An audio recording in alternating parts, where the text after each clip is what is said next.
Essa é a convicção que a gente tem, não é?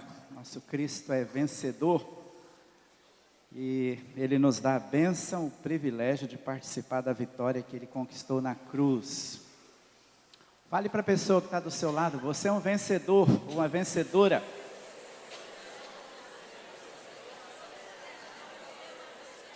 Amém, é isso mesmo.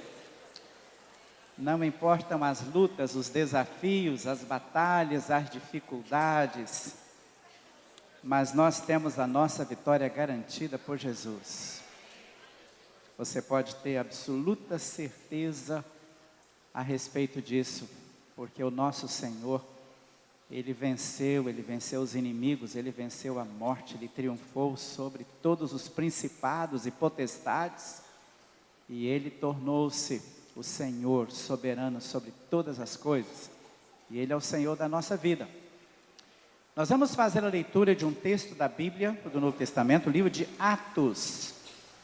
Livro de Atos, logo depois dos Evangelhos. Mateus, Marcos, Lucas, João, são os Evangelhos, e logo você tem o livro de Atos, capítulo 1, do versículo 6 até o versículo 11. Abra sua Bíblia, por favor, ou acesse esse texto no seu aparelho. E nós vamos fazer a leitura desses versículos. Eu ainda insisto que quando a gente terminar a leitura, se você pode, mantenha diante dos seus olhos esse texto da Bíblia. A gente quer olhar para esse texto para perceber aquilo que Deus está falando para nós, falando para o nosso coração. Obrigado você que veio visitar a gente hoje à noite, muito bom ter você aqui com a gente, viu? Espero que você se sinta muito confortável, muito bem aqui no nosso meio, você está no meio da família de Deus. Nossa igreja já há algum tempo está realizando 3 cultos no domingo, e a maioria das vezes esses cultos têm o mesmo conteúdo. Então, se você vem às 10, às 18 ou às 20, é o mesmo culto. Quer dizer, nunca é o mesmo, né? Porque Deus faz as coisas diferentes, mas o conteúdo é o mesmo. Nós fazemos isso porque esse espaço aqui é muito limitado, como sabem, como percebem. Não dá para a gente receber todas as pessoas de uma vez, então a gente tem essa divisão. São 3 cultos iguais, porque temos 3 auditórios também com pessoas diferentes. Só para você ter essa informação, você que é novato aqui no nosso meio, está chegando aqui para a nossa igreja, é importante que você tenha essa informação. Vamos ler a palavra de Deus, Atos capítulo 1, do versículo 6 até o versículo 11. Certa vez os apóstolos estavam reunidos com Jesus, então lhe perguntaram: é agora que o Senhor vai devolver o reino para o povo de Israel? Jesus respondeu: não cabe a vocês saber a ocasião ou o dia que o Pai marcou com a sua própria autoridade. Porém, quando o Espírito Santo descer sobre vocês, vocês receberão poder e serão minhas testemunhas em Jerusalém, em toda a Judéia e Samaria e até nos lugares mais distantes da terra. Depois de ter dito isso, Jesus foi levado para o céu diante deles. Então uma nuvem o cobriu e eles não puderam vê-lo mais. Eles ainda estavam olhando firme para o céu, enquanto Jesus subia, quando 2 homens vestidos de branco apareceram perto deles e disseram: homens da Galileia, por que vocês estão aí olhando para o céu? Esse Jesus que estava com vocês e que foi levado para o céu, voltará do mesmo modo que vocês o viram subir. Vamos ler juntos o versículo 11. Débora, coloque o próximo slide. Vamos ler juntos na projeção. Por que vocês estão olhando para o céu?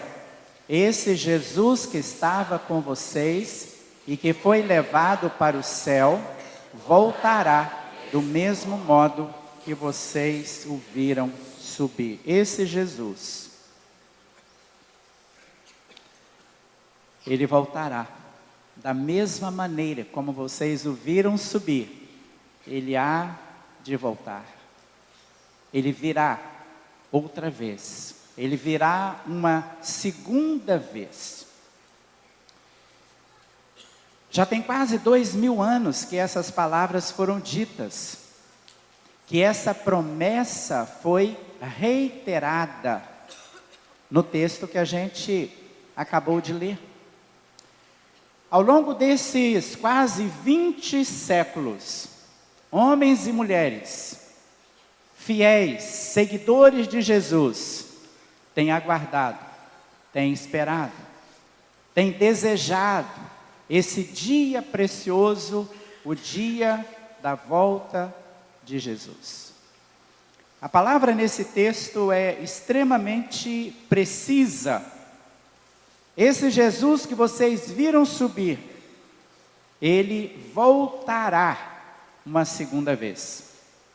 E nós, que estamos aqui nesta noite, precisamos reconhecer que esse evento nunca esteve tão próximo como está agora. O Senhor Jesus, ele estava vivendo os últimos momentos com seus amigos queridos. Vocês sabem, por aquilo que a gente lê nos evangelhos, que Jesus, ele chamou algumas pessoas para perto de si e desenvolveu durante um pouco mais de 3 anos um relacionamento muito próximo com esse grupo. Pessoas às quais ele deu o nome de apóstolos. Então, eles estavam juntos o tempo todo. Eles iam por todos os lugares. Esses homens faziam parte da missão, do ministério realizado por Jesus. E Jesus chega mesmo a dizer que nunca guardou nenhum segredo para eles. Eles tinham um relacionamento muito próximo. E agora, depois que Jesus tinha sido levado à cruz,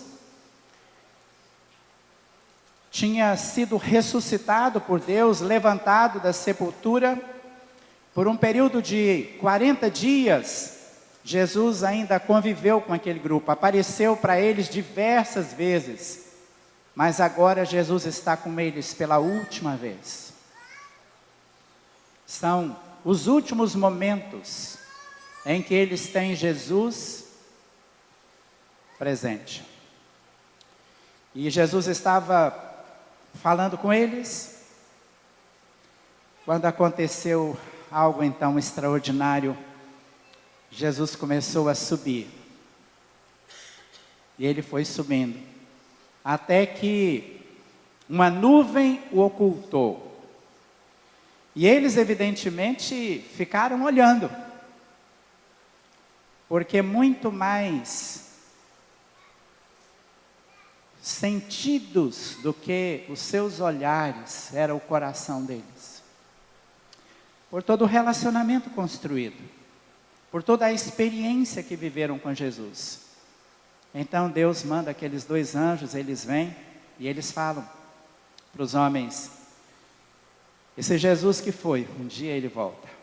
Do jeito que ele subiu, ele há de voltar, é o que está escrito aqui nesse texto.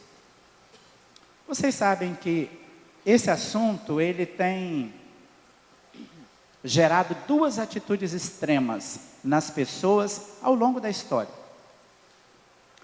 Por um lado, a gente tem aqueles ou aquelas pessoas que elas têm procurado estabelecer épocas e prazos e ocasiões a respeito da volta de Jesus, e por isso elas passam a viver em função disso.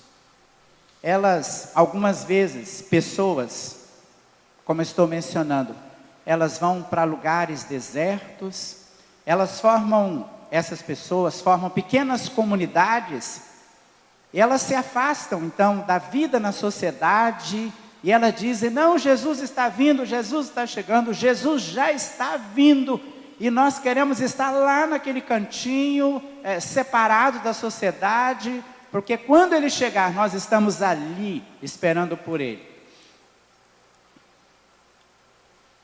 Mas há tantas outras pessoas que o fato da volta de Jesus não faz a menor diferença na vida delas. Elas simplesmente ignoram esse fato. Isso não está nas preocupações. Elas dizem, isso, se acontecer, não tem nada a ver comigo, eu não estou preocupado com isso. E então, são pessoas que têm uma mente secularizada. Elas estão tão envolvidas com as coisas aqui da terra, elas estão tão preocupadas com as coisas daqui da terra, a realidade do dia a dia, que elas sequer se lembram desta palavra, de que Jesus virá, Ele voltará, e nós precisamos estar preparados para quando isso acontecer. Esse é apenas um dos textos da Bíblia que fala a respeito do assunto. Há tantos outros.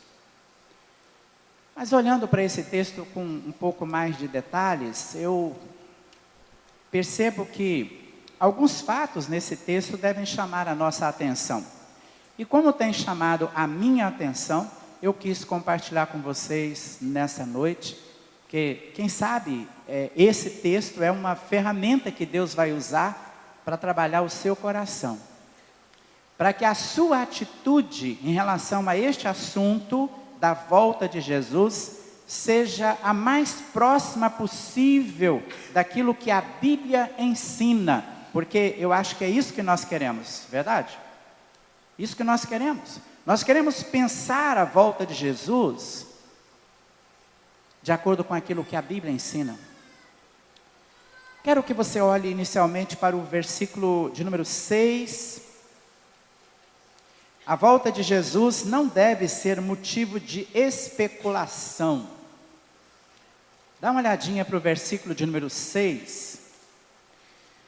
Certa vez os apóstolos estavam reunidos com Jesus. Eu já disse essa então a última vez. E eles perguntaram para Jesus, é agora que o Senhor vai devolver o reino para o povo de Israel?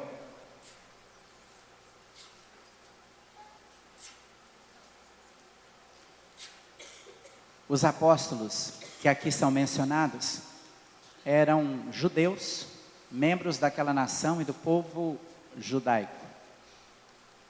E se você já tem empreendido, mesmo não sendo com tanta profundidade, um estudo da Bíblia, olhando para o Velho Testamento, você percebe que ao longo de muitos séculos foi construída uma expectativa a respeito da vinda do Messias. E essa expectativa, ela era mais forte ainda, quando aquela nação estava passando por épocas de opressão. A esperança que mantinha aquela nação era, agora está difícil, nós estamos subjugados, ou nós estamos no exílio, mas um dia isso vai mudar. Porque um dia o Messias virá. E sabe o que eles pensavam então a respeito da vinda do Messias? Ele vai estabelecer o seu trono em Jerusalém, e Ele vai governar o mundo, e Ele vai subjugar todas as nações e todos os povos, a partir do seu trono, do seu reinado em Jerusalém, em Israel. Essa era a mente deles. Mesmo depois que eles conviveram com Jesus durante aquele período, que mencionei, mais de 3 anos, isso ainda não havia mudado muito na mente deles. Só que de fato aconteceu? As coisas não andaram exatamente como eles esperavam, porque Jesus acabou sendo perseguido, e finalmente acabou sendo morto, levado à cruz, e agora Jesus ressuscitou, e eles estão com Jesus, e agora aquela ideia, ela vem de novo, e vem muito forte. Eles dizem, é agora então que o Senhor vai restaurar o reino a Israel, vai estabelecer o governo do Senhor, a partir da nação de Israel. Na mente deles estava o estabelecimento de um reino terreno. Aí Jesus diz para eles o seguinte, isso não é da conta de vocês. Você pode olhar para o verso 7, que é rigorosamente o que Jesus falou. Jesus disse: não cabe a vocês saber a ocasião ou o dia que o Pai marcou, estabeleceu.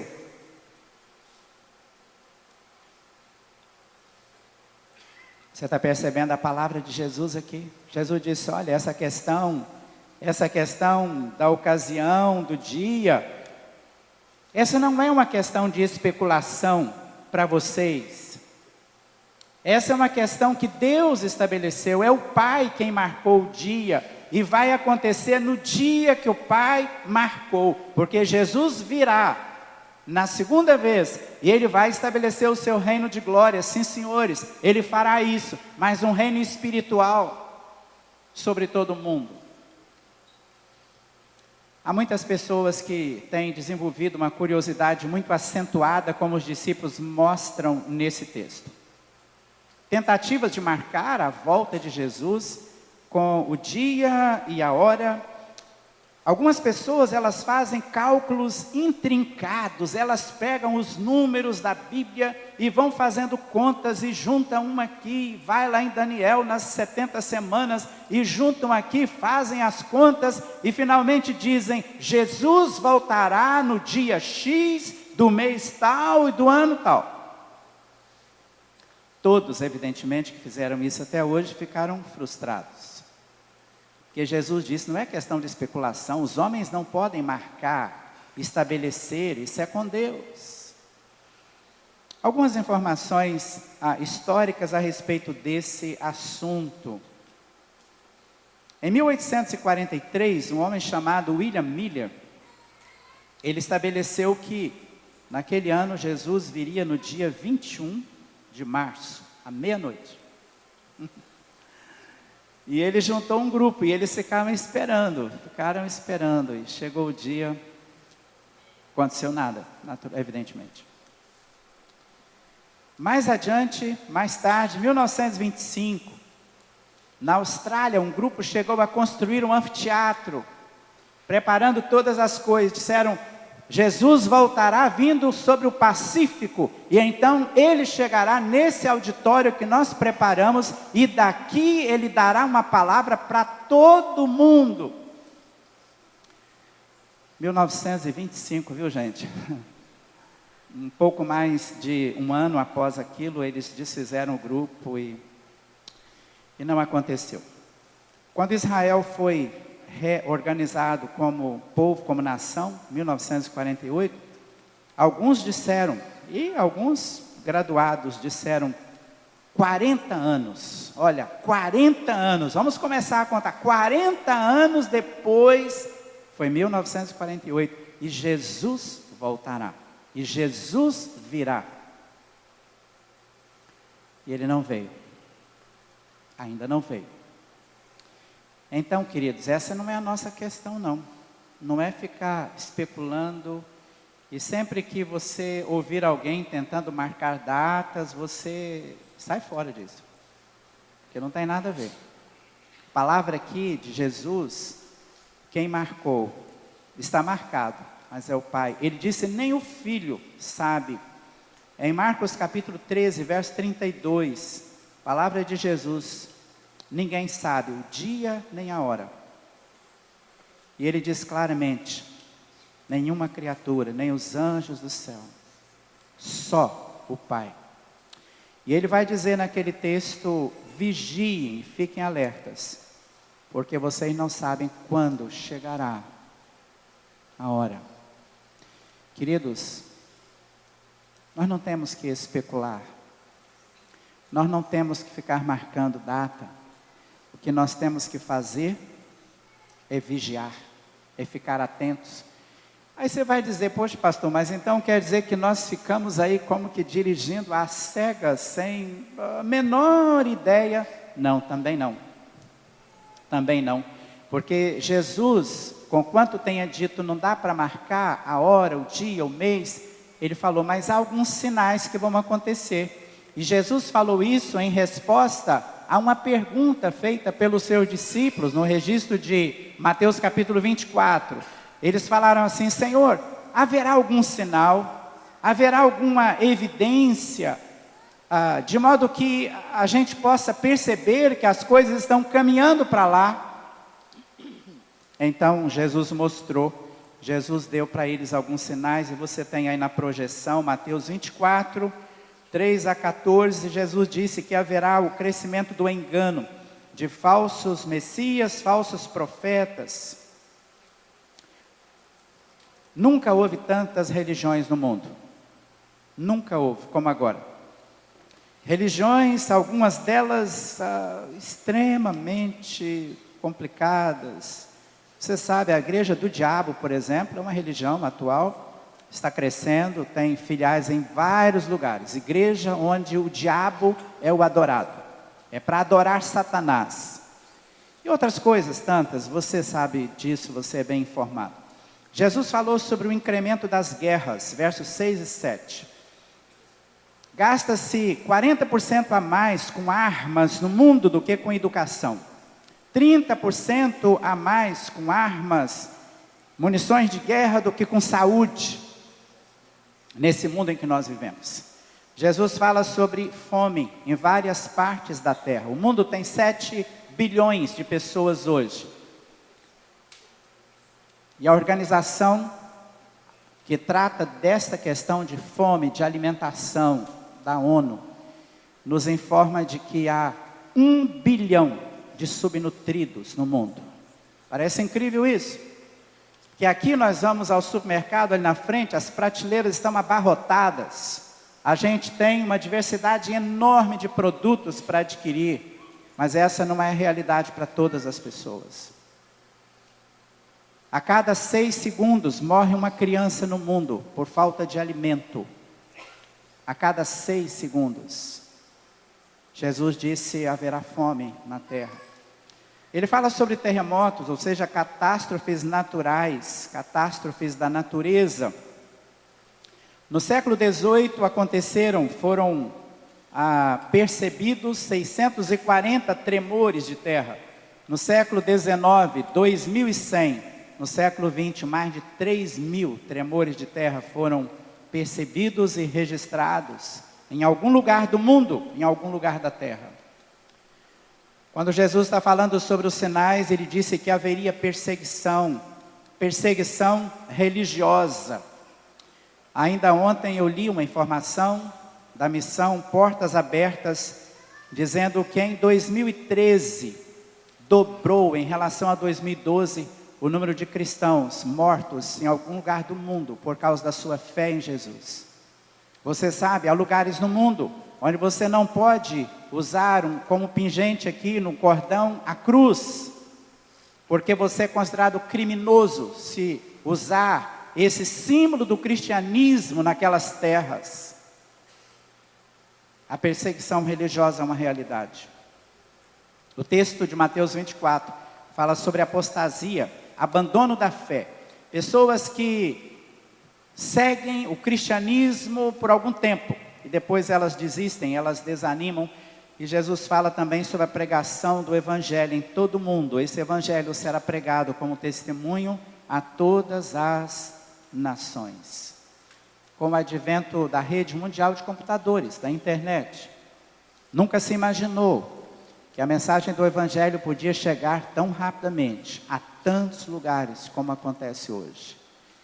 O texto não está falando que essa mensagem seria aceita, mas está dizendo que essa mensagem seria pregada, que ela chegaria a todos os povos, a todas as nações do mundo. Então, quando a gente abre os jornais, quando a gente olha as revistas, quando a gente vê o noticiário, a gente percebe que esses sinais mencionados por Jesus em Mateus 24 estão acontecendo. E acontecendo de maneira cada vez mais intensa. Nós precisamos fazer essa leitura. Nós precisamos perceber que evidentemente o mundo caminha rapidamente para esse desfecho. Um outro fato que quero destacar nesse texto é que a volta de Jesus é uma certeza baseada na palavra de Deus. É tão importante que Deus mandou que os anjos viessem confirmar essa palavra nesse texto em que a gente leu, no versículo de número 10, a expressão, texto que vai até o versículo 11, esses dois homens vestidos de branco que vieram reafirmar para aquele grupo apostólico a volta de Jesus. Alguém disse, eu insisto em dizer, eu não contei, que mais de 360 vezes a Bíblia fala sobre a volta de Jesus. Ou seja, a informação é de que para cada 25 versículos do Novo Testamento, um deles fala a respeito da volta de Jesus.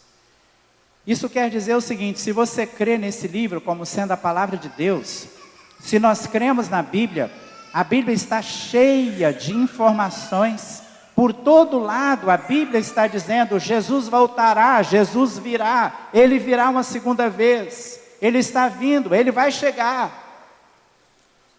E essas tantas vezes que a promessa e a declaração da volta de Jesus aparece na Bíblia, é por causa da misericórdia de Deus, a meu respeito e a seu respeito.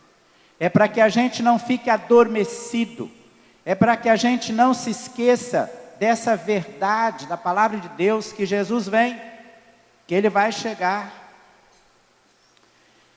Como será essa vinda de Jesus? A gente tem naturalmente alguma curiosidade sobre como isso vai acontecer. Tantas passagens na Bíblia falando sobre o assunto, lógico que a gente tem informações sobre como vai acontecer. Então, ela será repentina, quando ninguém espera, ou seja, quando ninguém está lhe dizendo, não, vai acontecer daqui a meia hora, daqui a 3 dias vai acontecer. Ela será pessoal, é o próprio Jesus que virá. Ele não vai mandar um representante, um anjo, dizendo, falando sobre o fato, mas ele virá, ele mesmo. Paulo escreveu isso. Essa vinda será gloriosa, será em poder e glória. Essa vinda será visível a todos. O texto que a gente leu ainda há pouco diz: todos verão. Não será uma vinda secreta, não será. Então aquela historinha de carro desgovernado, esquece, viu gente? Porque não tem essa história de que, sumiu fulano, sumiu, cadê, o que aconteceu? Jesus voltou. Não tem isso não. Quando Jesus vir, todo mundo, todos verão, em todos os lugares da terra. É isso que a Bíblia diz. Não será uma volta oculta. E a expressão é tão forte em Apocalipse 1:7, que diz: até mesmo aqueles que levaram Jesus à cruz verão, vão testemunhar dessa vinda de Jesus. É bem interessante que o livro de Apocalipse, que fala tanto sobre o tema da volta de Jesus, ele termina com uma frase de Jesus dizendo: eu venho logo. Eu venho logo. É mais ou menos como se ele estivesse dizendo: até logo, eu volto. Capítulo 14 do Evangelho de João, Jesus diz: eu vou preparar lugar para vocês, e eu voltarei, e eu levarei vocês para que onde eu estiver, vocês estejam comigo. Vocês estejam comigo. Essa é uma certeza, queridos, nós não precisamos ter dúvidas a respeito disso. Jesus voltará, Ele virá, exatamente como prometeu e como a palavra de Deus está dizendo para nós o tempo todo.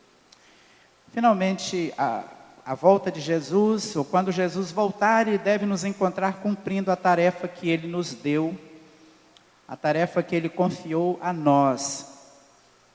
No versículo 7, quando Jesus falou para os discípulos, respondendo a especulação deles, Jesus disse: não cabe a vocês saber a ocasião ou o dia. Aí quando chega no versículo 8, Jesus diz: mas eu vou dizer agora, falar para vocês o que cabe a vocês. Vocês serão as minhas testemunhas. É com isso que vocês precisam se preocupar. Vocês receberão o poder do Espírito Santo que virá sobre vocês. Em outras palavras, Jesus está dizendo: vocês serão capacitados, habilitados. E aí vocês serão as minhas testemunhas. E quando a gente continua a leitura do livro de Atos, a gente percebe como isso efetivamente aconteceu. Como aqueles homens que são mencionados aqui no texto que a gente leu, como é que eles deram cumprimento a essa palavra de Jesus. O livro de Atos diz que eles então foram espalhados e por onde eles iam falando a respeito de Jesus. E o que eles faziam era contar a história de Jesus. Como Jesus veio, o ministério, o que Jesus fez, o que Ele realizou. Falar sobre o sacrifício de Jesus, a sua morte, a sua ressurreição. E eles terminavam dizendo, Ele voltará, Ele virá um dia. Falavam a experiência deles. Contavam a experiência deles. O que Jesus pediu a mim e a você para fazer, enquanto Ele não volta, é isso. É ser testemunhas dEle. Testemunha é aquela pessoa que ela não precisa passar um longo período se preparando, consultando os livros, consultando os códigos. Não, testemunha é aquela pessoa que comparece diante do juiz e o juiz pergunta, como foi? O que foi que você viu? Como foi realmente a história? E a pessoa vai contar, diz, era tanto, tal hora da manhã, eu estava em tal lugar assim, assim, quando minha atenção foi chamada, porque aconteceu aquilo, a pessoa conta a história que ela viveu. Isso é uma testemunha. Jesus disse que o que nós precisamos fazer é contar para outras pessoas a nossa história com Ele. O que Ele significa para nós, o que Ele tem feito na nossa vida. O que Ele tem feito na nossa família, aquilo que Jesus tem realizado. Somos testemunhas. É isso que Jesus falou que deve ser a nossa preocupação. Não ficar tentando marcar o dia, marcar a hora.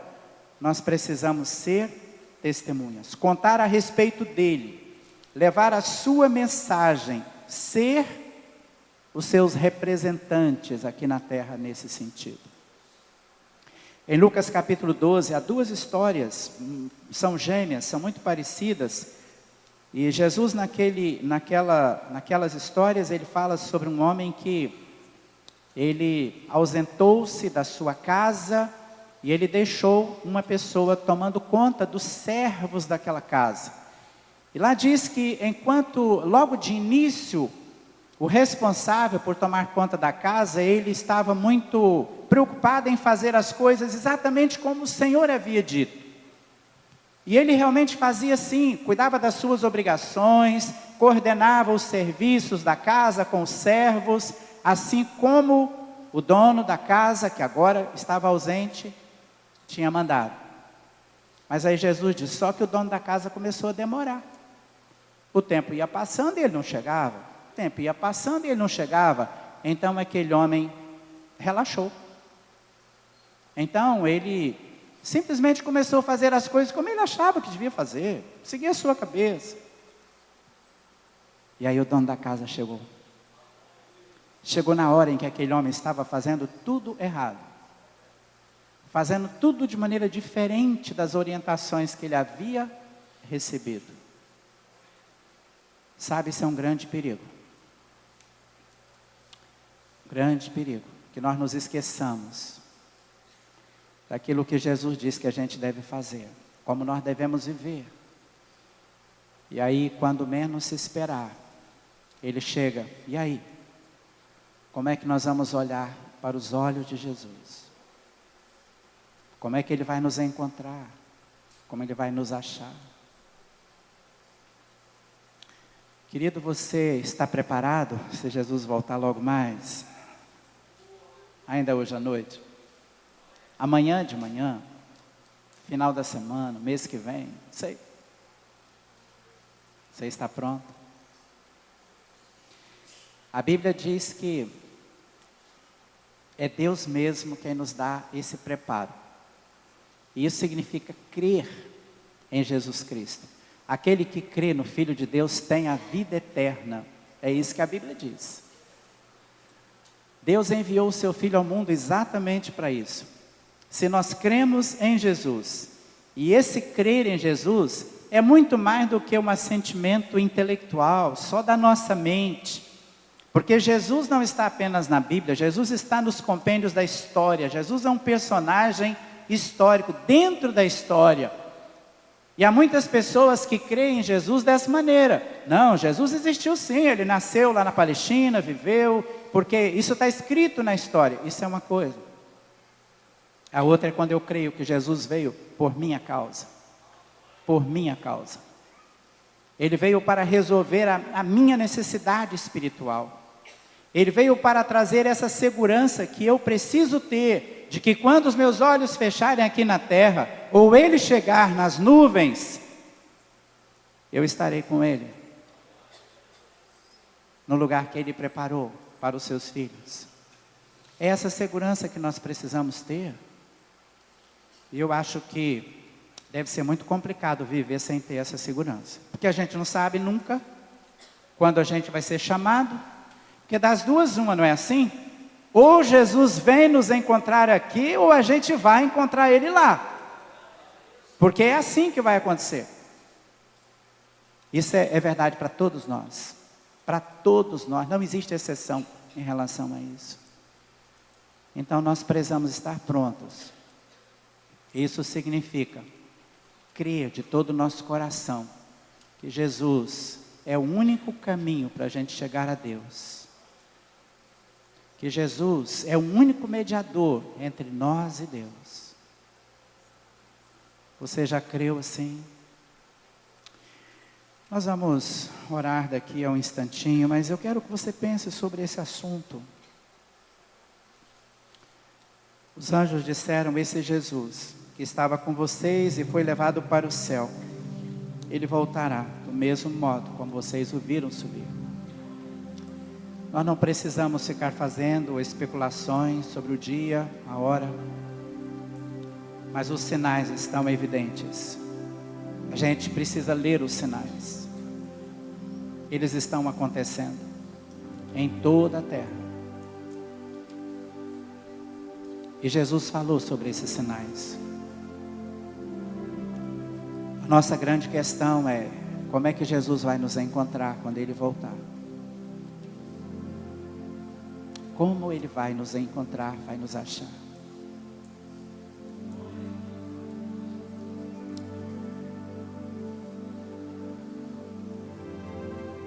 Jesus quer, deseja que você tenha uma convicção a respeito desse assunto. Você não pode viver nessa insegurança, não, porque a vida é muito incerta, muito insegura. Muitos de vocês aqui nessa noite já têm confiado a sua vida a Jesus, já têm experimentado Jesus. Um dia, tantos de vocês aqui já falaram para Jesus: Jesus, eu creio em Ti, eu creio que o Senhor é o único que pode me levar a Deus. Eu creio que o Senhor morreu naquela cruz para perdoar os meus pecados, limpar o meu coração, me dar uma vida nova e me preparar para estar no céu com Deus. Mas é possível que haja pessoas aqui nesse auditório que não estão seguras ainda a respeito disso. É preciso que você publicamente confesse Jesus como o seu Salvador, o Senhor da sua vida. Aí no seu coração, diga: pastor, eu quero estar preparado quando Jesus voltar, seja quando for. Eu quero estar, eu quero, e eu preciso estar. Por isso, nessa noite eu estou tomando uma decisão pessoal. E eu estou dizendo para Jesus: eu creio, Jesus, em Ti. Eu creio, o Senhor é o meu Salvador. O Senhor é o único que desceu do céu, por isso é o único que pode levar para o céu. Diga a Jesus isso no seu coração. Ele pode colocar essa certeza na sua vida hoje à noite. Mas você precisa dizer: eu preciso, eu quero. Você deve dizer: eu preciso. Eu quero orar por você antes da gente sair daqui, desse lugar. Por isso eu quero fazer essa pergunta: quantos de vocês estão aqui nunca fizeram uma decisão pública a respeito de Jesus, nesta noite você está dizendo: pastor, eu creio em Jesus como meu Salvador. Eu recebo Jesus nesta noite no meu coração, porque eu quero estar preparado quando Ele voltar. Eu quero estar pronto para encontrá-lo. Eu quero Jesus na minha vida. Você está dizendo isso? Levante a sua mão, onde você estiver. Eu quero orar por você. Amém. Pode ficar com o seu braço levantado. Isso, fica com o seu braço levantado. Onde você estiver, pode levantar a sua mão. Amém. Pode levantar o seu braço.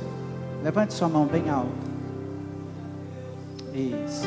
Levante sua mão. Você está dizendo: Jesus, eu creio em Ti. Jesus, Tu és aquilo que eu preciso.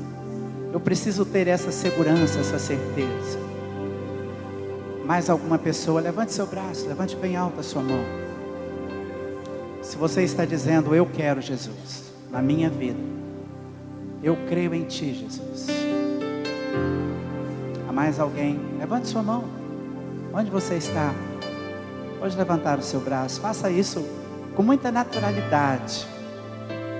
Não precisa ter nenhum constrangimento a respeito desse assunto, porque todos nós aqui já vivemos essa experiência um dia. Já vivemos uma experiência assim. E todos nós aqui vamos dizer para você: nós nunca nos arrependemos. Foi a melhor coisa da vida. Porque Jesus passa a dirigir os nossos passos. E quando vem as tempestades, Ele segura a nossa mão. E quando vem as batalhas, Ele é o nosso guerreiro, está conosco e vai à nossa frente. Porque essa é a promessa de Jesus. Então, eu vou pedir agora um favorzinho. Você levantou o seu braço, levantou a sua mão. Eu quero pedir para você deixar o seu lugar e vir aqui à frente. Você pode vir aqui. Eu quero que você fique aqui do meu lado direito. Eu quero orar por você agora.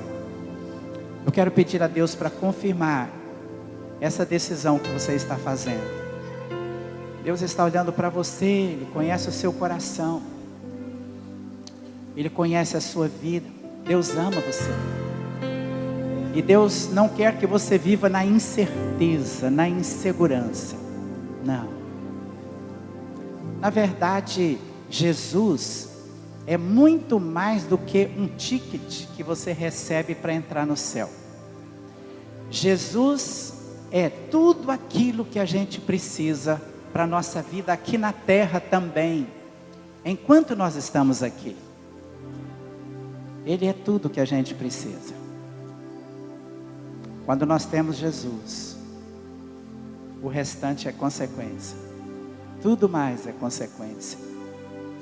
Mas Jesus, claramente Ele disse: venham a mim, todos vocês que estão cansados, sobrecarregados, e eu darei descanso para vocês, darei alívio para vocês. Mas o que Jesus não faz é o que nós precisamos fazer. Ele diz: venham a mim, se acheguem a mim. Essa é a palavra de Jesus. Alguém mais quer chegar aqui para a oração? Pode deixar seu lugar e vir, nós vamos orar. Alguma outra pessoa?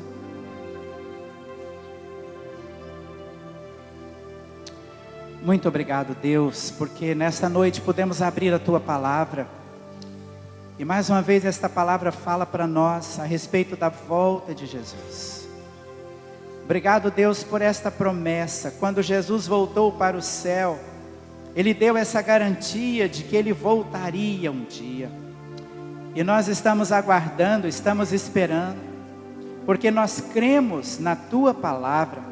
Cremos que a Tua palavra é a verdade. Como Jesus disse, vai acontecer. Obrigado, Deus, porque o Senhor sempre está dando assim alguns toques em nós, para a gente não esquecer. E hoje à noite, através desta palavra, do texto bíblico, mais uma vez, o Senhor procura nos despertar para o fato de que precisamos estar prontos para a volta de Jesus. Nós não sabemos quando isso vai acontecer, não sabemos quando esse encontro se dará, quer dizer, a vinda de Jesus ou a nossa ida até Ele. Por isso, ó Deus, eu quero louvar o nome do Senhor por essas pessoas que estão aqui à frente. porque elas chegam aqui fazendo essa confissão de que elas creem em Jesus. E agora eu quero pedir no nome precioso do Senhor Jesus Cristo, Deus, traz o selo do Teu Espírito sobre essas vidas. Agora mesmo, Senhor, traz a convicção que esses corações precisam, traz a segurança que essas vidas precisam. E ó Deus, escreve esses nomes no livro da vida no céu, no livro daqueles que são eleitos, chamados pelo Senhor, salvos e redimidos pelo Senhor, aqueles que pertencem à família de Deus. Abençoa, Senhor Deus, essas vidas, e abençoa todos nós outros. Senhor, não permita que a gente fique dormindo, sono da indiferença. Não permita que nós nos esqueçamos da promessa, da vinda do Teu Filho. Ajuda-nos a andar na Tua presença todos os dias, como se aquele fosse o último dia da nossa vida. Nós queremos estar prontos, não queremos ficar envergonhados quando Jesus voltar, não. Nós queremos ouvir aquela palavra do Senhor Jesus dizendo: venha, venha, servo bom e fiel. Você foi fiel na terra, no pouco, e agora entra no gozo do Senhor, no lugar que Deus tem preparado para os filhos, para toda a eternidade, para a festa, a celebração universal no céu. Então Deus, abençoa cada um de nós, a cada um dos meus irmãos e irmãs que estão aqui. Livra-nos, ó Deus, da indiferença.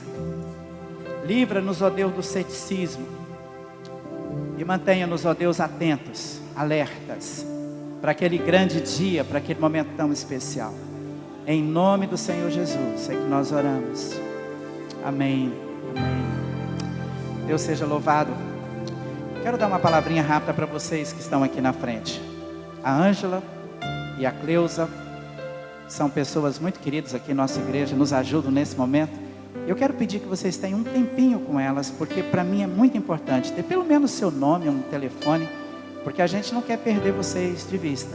A gente quer continuar orando por vocês, porque Deus está começando hoje à noite uma obra tremenda, maravilhosa na vida de vocês. E Deus vai completar. E a gente quer acompanhar. Então vocês vão sair pela porta, por aquela porta. É algo bem rapidinho, por favor, tá bom? Obrigado. Obrigado, gente, por vocês terem vindo aqui nessa noite. Deus deu uma semana muito abençoada a todos vocês.